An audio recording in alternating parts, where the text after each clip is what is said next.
Hello friends, आपका royal सिक्खू YouTube channel में आपका स्वागत है। आज मैं आपके लिए फिर से एक और कहानी लेकर आई हूँ, निर्जला एकादशी की कहानी।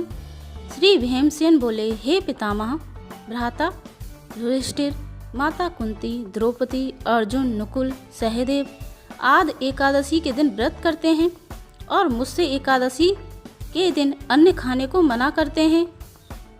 मैं उनसे कहता हूँ कि भाई, मैं भक्तिपूर्वक भगवान की पूजा कर सकता हूँ और दान दे सकता हूँ, परंतु मैं एकादशी के दिन भूखा नहीं रह सकता।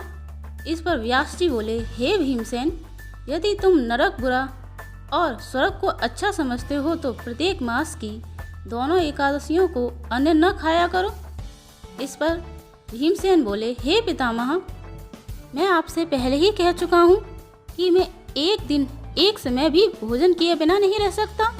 फिर मेरे लिए पूरे दिन का उपवास करना तो कठिन है। मेरे पेट में अग्नि का वास है जो अधिक अन्न खाने पर ही शांत होती है। यदि मैं प्रयत्न करूं तो एक व्रत अवश्य कर सकता हूं, अतः आप मुझे कोई एक ऐसा व्रत बतलाइए जिससे मुझे स्वर्ग की प्राप्ति हो। श्री व्यास जी बोले, हे वायुपुत्र, बड़े बड़े ऋषि और महर्षियों ने बहुत से शास्त्र आदि बनाए हैं, पर उनमें से जो पुराणों का सार है उसे कहता हूँ कि मनुष्य को दोनों पक्षों की एकादशी का व्रत करना चाहिए, जिससे उन्हें स्वर्ग की प्राप्ति होती है। कृष्ण पक्ष और मिथुन संक्रांति के मध्य में श्रेष्ठ मास की शुक्ल पक्ष की एकादशी होती है, उसका निर्जला व्रत करना चाहिए। इस एकादशी के व्रत में स्नान और आचमन में 6 मासा जल से अधिक जल नहीं लेना चाहिए। इस आचमन से शरीर की शुद्धि होती है। इस दिन भोजन नहीं करना चाहिए, क्योंकि भोजन करने से व्रत नष्ट हो जाता है। यदि सूर्योदय से सूर्यास्त तक मनुष्य जलपान न करे तो उससे 12 एकादशी के फल की प्राप्ति होती है। द्वादशी के दिन सूर्योदय से पहले ही उठना चाहिए।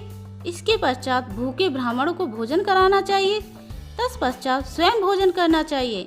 इसका फल एक वर्ष संपूर्ण एकादशियों के फल के बराबर है। हे भीमसेन, स्वयं भगवान ने मुझसे कहा था कि इस एकादशी का पुण्य समस्त तीर्थों के बराबर है। एक दिन निर्जला रहने से मनुष्य पापों से मुक्त हो जाता है।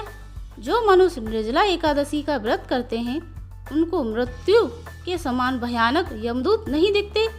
उस समय भगवान विष्णु के दूत स्वर्ग से आते हैं और उसको पुष्पक विमान पर बैठाकर स्वर्ग ले जाते हैं। अतः संसार में सबसे श्रेष्ठ निर्जला एकादशी का व्रत है। अंततः प्रयत्न पूर्वक इस एकादशी का निर्जला व्रत करना चाहिए। उस दिन ओम नमो भगवते वासुदेवाय मंत्र का उच्चारण करना चाहिए।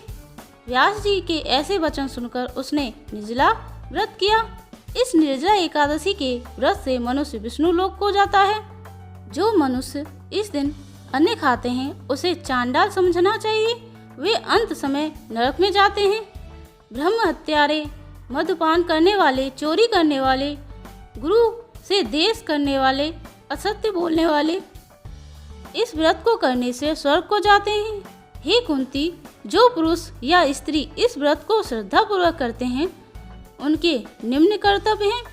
उन्हें सर्वप्रथम भगवान विष्णु की पूजा करनी चाहिए और ब्राह्मणों को दक्षिणा, मिष्ठान आदि देना चाहिए। निर्जला के दिन अन्य वस्त्र आदि का दान करना चाहिए।